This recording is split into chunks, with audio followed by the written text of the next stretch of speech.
पण थेट जाऊया पुण्यामध्ये, कारण तिकडे मॉक ड्रिल सुरू आहे. थेट पुण्यामध्ये जाऊन या मॉक ड्रिल संदर्भातली ही दृश्य पाहूया.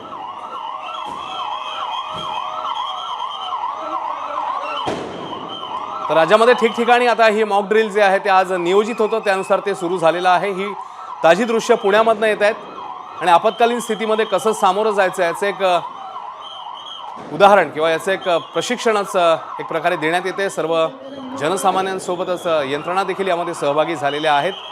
हल्ल्याचा इशारा देणारा सायरन वाजलेला आहे आणि त्याचवेळी आपत्कालीन स्थितीमध्ये कसं सामोरं जायचं, कोणती पावलं उचलायची नेमकी, या सगळ्याबद्दल आता हे मॉक ड्रिलद्वारे माहिती देण्यात येते. ही ताजी दृश्य थेट पुण्यामधली आहेत. 4ची नियोजित वेळ होती आणि त्यानुसार आता पुण्यामध्ये हे मॉक ड्रिल सुरू झालेले आहे. तर राज्यभरात ठिकठिकाणी हे मॉक ड्रिल आज होणार आहे. हे नियोजित आहे, प्रस्तावित आहे. त्यानुसार आता हे मॉक ड्रिल ठिकठिकाणी सुरू झालेलं आहे. काल मध्यरात्रीच एकीकडे भारताने 9 ठिकाणी पाकिस्तानमधले दहशतवादी तळ जे आहेत ते उद्ध्वस्त केले आणि आता युद्धजन्य परिस्थितीत नेमकं कसं सामोरं जावं याचं प्रशिक्षण राज्यामध्ये ठिकठिकाणी मॉक ड्रिलद्वारे देण्यात येते. मुंबई आणि पुणे ही 2 दृश्य आपण बघताय. 2 ठिकाणी हे मॉक ड्रिल सध्या सुरू आहे. एकीकडे पावसाने देखील थोडी हजेरी लावलेली आहे मुंबईमध्ये आणि त्याचवेळी तिकडे मॉक ड्रिल देखील आपल्याला सुरू दिसते. मुंबई आणि पुणे अशी 2 ठिकाणची ही दृश्य आहेत. युद्धजन्य परिस्थितीमध्ये, आपत्कालीन परिस्थितीमध्ये नेमकं कसं सामोरं जायचं, कोणती पावलं टाकायची, सायरन वाजल्यावर नेमकं काय करायचं, या सगळ्याबद्दल यामध्ये माहिती देण्यात येणार आहे. अग्निशमन दल असेल, रुग्णवाहिका असेल, पोलीस असतील, सगळ्याबद्दल सविस्तर माहिती प्रात्यक्षिकासह ही देण्यात येते या मॉक ड्रिलमध्ये.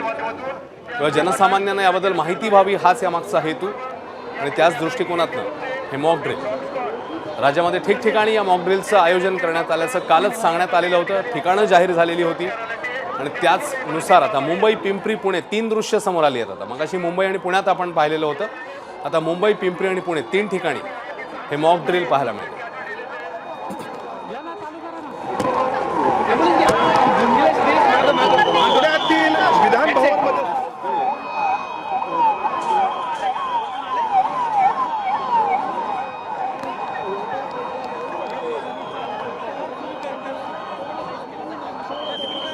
राज्यामध्ये विविध जिल्ह्यांमध्ये हे मॉक ड्रिल जे आहे ते नियोजित होतं आज आणि त्यानुसार आता 4ची वेळ होती तेव्हा मॉक ड्रिलला सुरुवात झालेली आहे. मुंबई, पिंपरी, पुणे अशा 3 ठिकाणी हे मॉक ड्रिल. भारत, मुळशी पंचायत समिती, तळेगाव दाभाडे आणि 6वं ठिकाण आहे ते कोथरूडमधली वनाज कंपनी. या सगळ्या मॉक ड्रिलचा, या सगळ्या एक्सरसाइजचा उद्देश आहे तो म्हणजे आपत्कालीन परिस्थिती निर्माण झाल्यानंतर प्रशासनाने आणि सामान्य लोकांनी या परिस्थितीला कसं सामोरं जावं, कसा प्रतिसाद द्यावा यासाठीचा सराव.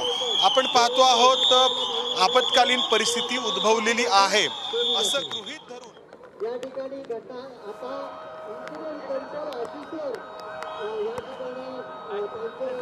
तर मंदार गोंजारी आपल्याला एकीकडे माहिती देत असतानाच पिंपरीमध्ये जाऊया. नाझीम मुल्ला आपल्यासोबत आहे. नाझीम, पिंपरीमध्ये देखील मॉक ड्रिलला सुरुवात झालेली आहे.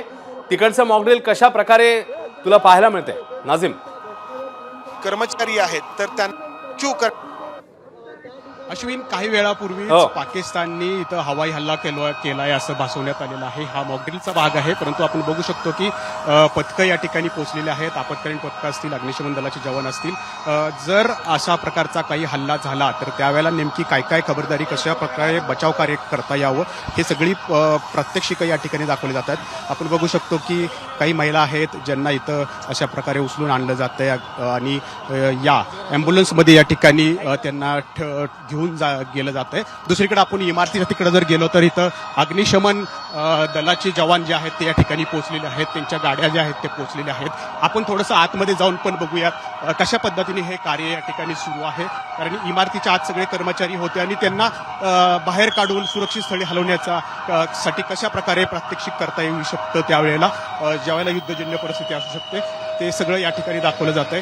पोलीस असतील, अग्निशमन दलाचे जवान असतील, आपत्कालीन व्यवस्थापनाची पथकं असतील, ते सगळे या ठिकाणी आलेले आहेत. आणि आपण सगळी पळापळ जी आहे, ती धावपळ जी आहे ती या ठिकाणी पाहतोय. अगदी पाईप जे आहेत ते टाकलेले आहेत. आग पण त्यावेळेला लागू शकते आणि ही आग कशी विझवता येईल हे या ठिकाणी दाखवलं जात आहे. ब्लास्ट कशा प्रकारे होऊ शकतात त्याचंही या ठिकाणी दाखवलं जात आहे. फटाके फोडून हे सगळं प्रात्यक्षिक जे आहे ते केलं जात आहे. भारत आणि पाकिस्तान यांच्यात तणाव निर्माण झालेला आहे.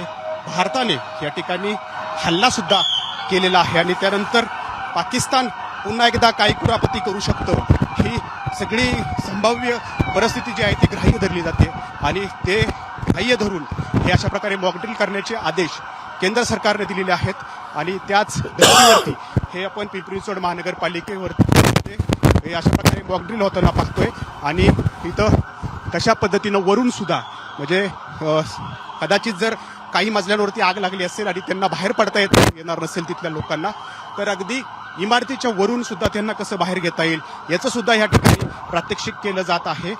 ही सगळी परिस्थिती कधीही उद्भवू शकते आणि यामध्ये नागरिकांना सुद्धा एक अनुभव यावा. नागरिकांनी अशा परिस्थितीत नेमक्या काय गोष्टी करायला हवेत, कसं वागायला हवं आणि ज्यावेळेला लष्कर एखादी सूचना देईल तर त्यावेळेला त्याला कसा प्रतिसाद द्यावा आणि काय काय खबरदारी घ्यावी हे सगळं या मॉकड्रिलद्वारे दाखवण्याचा प्रयत्न या ठिकाणी पिंपरी चिंचवड प्रशासनाकडून सुरू आहे. अश्विन. खरं नाझीम, आणि जसं आपण बघतोय या दृश्यांमध्ये की जसं तू सांगितलं आपत्कालीन स्थितीमध्ये सामोरं कसं जायचं याचं एक प्रात्यक्षिकासह हा अनुभव देण्याचा प्रयत्न किंवा माहिती देण्याचा हा प्रयत्न. नाझीम, तिकडचे कर्मचारी आणि जनता म्हणजे जनसामान्य नागरिक यांना कशा प्रकारे तिकडे आधी याबद्दल माहिती देण्यात आली आणि त्यांचाही सहभाग तिकडे पाहायला मिळतो आपल्याला? हो, सगळे हे पिंपरी चिंचवड महानगरपालिकेची इमारत आहे आणि इथं शेकडो कर्मचारी रोज या ठिकाणी येत असतात. तर त्यांना आधी सूचना या ठिकाणी देण्यात आलेली होती की आपण अशा प्रकारचं प्रात्यक्षिक या ठिकाणी घेतोय. सगळी ही अग्निशमन दलाची वाहनं असतील किंवा इथले सुरक्षा रक्षक असतील, खास करून सुरक्षा रक्षकांना यामध्ये मोठं प्रात्यक्षिक देणं गरजेचं आहे. कारण ज्या वेळेला युद्धजन्य परिस्थिती येईल त्यावेळेला सगळेच जवान या ठिकाणी प्रत्येक ठिकाणी पोहोचणार नाहीयेत. तर मग या सुरक्षा रक्षकांचा आपल्याला फायदा घेता यावा म्हणून त्यांना सुद्धा यामध्ये प्रशिक्षण दिलं जातंय आणि या नागरिकांनी त्यावेळेला कसं वागावं, कसं सुरक्षित स्थळी जावं अशा प्रकारच्या सूचना आपण बघतोय. हे सगळे जवान जे आहेत ते या महानगरपालिकेतले कर्मचारी होते त्यांना बाजूला काढण्याचा प्रयत्न या ठिकाणी करतायत आणि त्यांना सुरक्षित स्थळी या ठिकाणी हलवतायत. कारण युद्धजन्य परिस्थिती निर्माण झाली तर त्यावेळेला या इमारतीत आग लागू शकते. अगदी मोठा स्फोट या ठिकाणी होऊ शकतो कारण हवाई हल्ले जे आहेत ते होण्याची शक्यता देखील वर्तवली जाते आणि हे सगळं संभाव्य पुढचा धोका जो आहे तो या ठिकाणी गृहीत धरून हे सगळं प्रात्यक्षिक हा सगळा मॉकड्रिल जो आहे तो या ठिकाणी केला जातोय. अगदी ऑक्सिजनचे जे गॅसचे टाक्या आहेत त्या सुद्धा या ठिकाणी आणण्यात आलेल्या आहेत कारण त्यांना कधीही कुठलीही गरज या ठिकाणी भासू शकते आणि म्हणून हे अशा प्रकारचं सगळं हा मॉकड्रिल जो आहे या ठिकाणी पार होतोय. अधिकारी सुद्धा आपल्याकडे आहेत. काय काय नेमकं आता आपण केलं, कशा प्रकारे हे प्रात्यक्षिक पार पडलं? पिंपरी चिंचवड महानगरपालिकेच्या वतीने आपण हा मॉकड्रिल जो आहे तो केलेला आहे. प्रत्येक ठिकाणी फायरची टीम आमची होती, त्याचबरोबर अँब्युलन्सची व्यवस्था या ठिकाणी करण्यात आलेली आहे. ज्यांना काही सफोकेशन झाले त्या कर्मचाऱ्यांना आपण वायसेम हॉस्पिटलमध्ये शिफ्ट केलेलं आहे. त्याचबरोबर सर्वांचं इव्हॅक्युएशन अवघ्या 5 मिनिटात केलेलं आहे.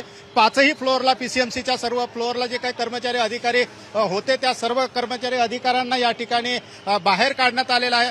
अनेक आपले म्हणजे कर्मचारी असतील ज्यांचा याशी कधी संबंध येत नाही, आपत्कालीन व्यवस्थापनाशी कधी संबंध येत नाही, त्यांनाही यामध्ये सामावून घेतलेलं आहे आपण.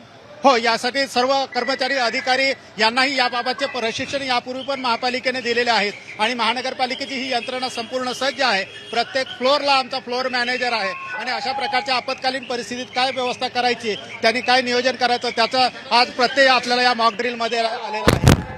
सगळी अशा प्रकारची यंत्रणा या ठिकाणी राबवत आहे आणि बघतोय की त्यावेळेला काय सूचना देण्याची गरज आली तर कशा प्रकारे सूचना दिल्या जातील हे देखील आपल्याला प्रात्यक्षिकातून दाखवलं जाते.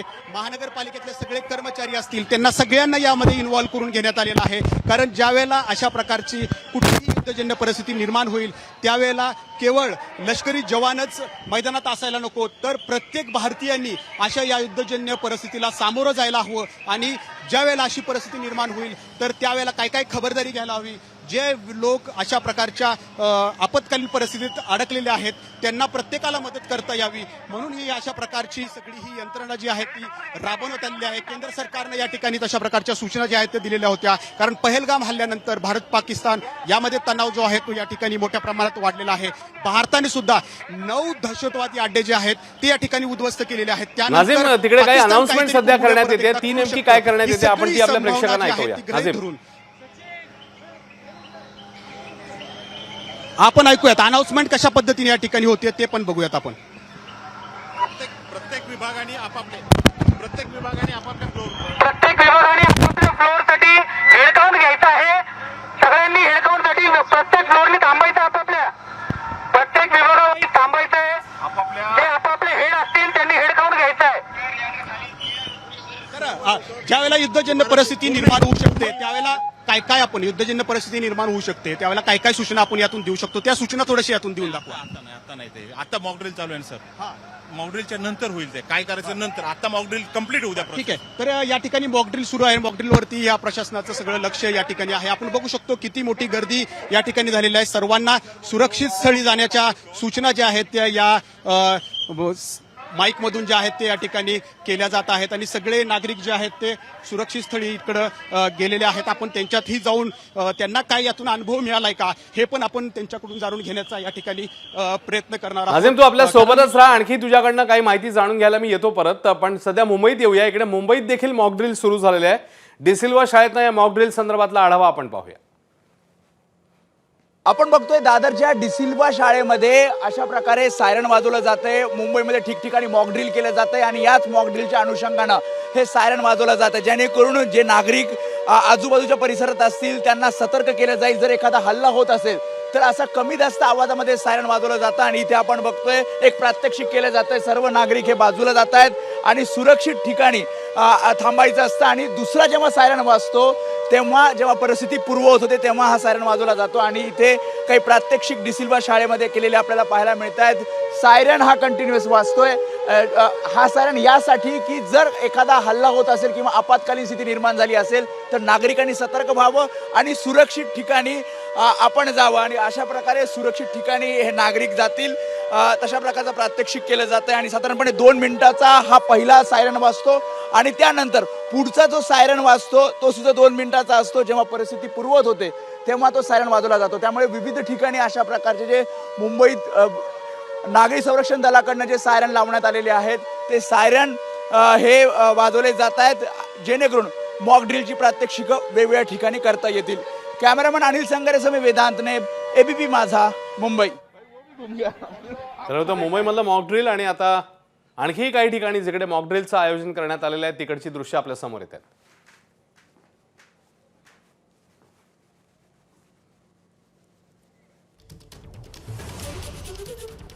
तर CST स्टेशनवर मॉकड्रिल नेमकं कसं घेण्यात आलंय अक्षय भाटकर यांच्याकडनं जाणून घेऊ. अक्षय, मी सध्या CST स्थानकामध्येच आहे अश्विन आणि आपण पाहत आहे RPF आणि GRP यांची 2 पथकं सध्या CSMT स्थानकामध्ये आहे आणि थोड्याच वेळापूर्वी सिव्हिल डिफेन्सच्या जवानांकडून एक इथे मॉकड्रिल दाखवण्यात आलं की युद्धजन्य परिस्थितीमध्ये काय करावं. त्यानंतर आता सुरक्षेच्या आढाव्यासाठी इथे RPF आणि GRP इथे तैनात करण्यात आलेली आहेत आणि दोघांनी मिळून इथे एक मॉकड्रिल सुरू केलेला आहे. इथे रूटमार्च सुरू केलेला आहे आणि याच्यामध्ये सशस्त्र जवान आहेत RPFचे, त्यांच्याबरोबरच यांच्यामध्ये डॉग स्क्वॉड देखील आहे आणि त्या डॉग स्क्वॉडला घेऊनच हे RPFचे जवान आणि GRPचे जवान जे आहेत ते इथे रूटमार्च करतात. आपल्याला माहिती आहे 26/11चा जो हल्ला झाला होता त्या हल्ल्यामध्ये सगळ्यात मोठं लक्ष जे होतं ते CSMT स्थानक होतं आणि इथे अनेक लोकांना इथे मारण्यात आलेलं होतं. अजमल कसाब देखील या ठिकाणी आला होता आणि त्याने अनेकांना इथे गोळ्या घातल्या होत्या. त्यावेळी सुरक्षा व्यवस्था जी आहे ती अतिशय तोकडी होती. आता मात्र ही सुरक्षा व्यवस्था जी आहे ती अतिशय चांगली करण्यात आलेली आहे आणि मोठ्या प्रमाणामध्ये इथे जे RPF आणि GRPचे जवान आहेत त्यांना तैनात करून इथे CSMT स्थानकामध्ये कडकोट असा सुरक्षा जी आहे ती देण्याचा प्रयत्न इथे केला जातोय. अनेक हे जे जवान आहेत त्यांच्याकडे बुलेट प्रूफ जॅकेट आहेत आणि बख्तरबंद अशा जॅकेटमधून ते इथे संपूर्ण या CSMT स्थानकामध्ये आपल्याला फेऱ्या घालताना दिसून येत आहेत. त्यांच्याकडे सशस्त्र हे सगळे जवान आहेत आणि CSMT स्थानकामधल्या प्रत्येक एंट्री आणि एक्झिट जे आहेत त्यांच्यावर देखील असे जवान जे आहेत ते तैनात करण्यात आलेले आहेत. आता हा आढावा जो आहे तो एका प्लॅटफॉर्मवरून म्हणजे हार्बर लाईनच्या प्लॅटफॉर्मवरून ते थेट शेवटचा जो प्लॅटफॉर्म आहे 7 नंबर तिथपर्यंत घेतला जाणार आहे. 200 पेक्षा जास्त RPF आणि GRPचे जवान या आत्ताच्या मॉकड्रिलमध्ये आणि इथे आता हे जे रूट मार्च सुरू झालेलं आहे त्या रूट मार्चमध्ये सहभागी झालेले आहेत. त्याच्यामुळे इथे जे प्रवासी आहेत त्या प्रवाशांना कोणत्याही प्रकारे त्रास न देता त्यांना एक प्रकारे सजग करून त्यांना सुरक्षेची स्वतःची काळजी आणि जर काही एखादी परिस्थिती ओढावली आपत्कालीन परिस्थिती ओढावली तर कशा प्रकारे नक्कीच कसं सामोरं जायचं याचं एक प्रात्यक्षिक आणि प्रशिक्षण असं देण्यात येतं. अक्षय, तुझ्याकडे ताजे अपडेट्स वेळोवेळी जाणून घेतच राहू. तुर्तास धन्यवाद या माहितीबद्दल. ABP माझा, उघडा डोळे बघा नीट.